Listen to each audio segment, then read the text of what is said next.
അർജുന്റെ സഹോദരി അഞ്ജുവിന്റെ പരാതിയിൽ ലോറി ഉടമ മനാഫിനെതിരെ കേസെടുത്തു. തോന്നി അതങ്ങനെ വരൂ, അതങ്ങനെ സംഭവിക്കൂ.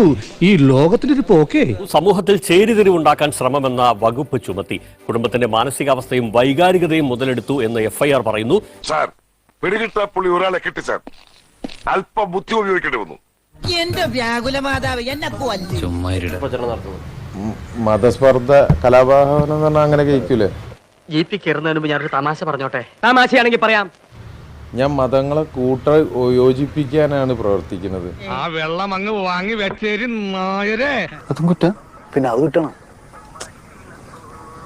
ഒരിക്കലും ഇത് മതങ്ങളെ തമ്മിൽ തല്ലിപ്പിക്കുന്നത് മനാഫ് ഒരിക്കലും ചെയ്യൂല. പിന്നെ എന്തിനാണോ ഓലത്താൻ പോയത്? ഇതുപോലുള്ള ആളുകളാണ് നമ്മുടെ നാട്ടിന്റെ പുരോഗതിക്ക് തടസ്സം നിൽക്കുന്നവർ. പത്രസമ്മേളനം നടത്തിയപ്പോഴും നമ്മള് ആ കുടുംബത്തിനോട് അറിയാതെ ചെയ്തു പോയ, അറിഞ്ഞിട്ട് ഒരു കാര്യം ചെയ്തിട്ടില്ല. കീഴടങ്ങുന്നതാണ് നല്ലത്.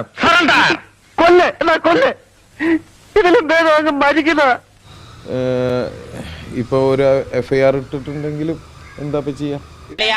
നേരത്തെ പേടിയുണ്ടാ? എനിക്കൊന്നും ആയില്ല. ബട്ട് എനിക്കെല്ലാമായി തൃപ്തിയായി.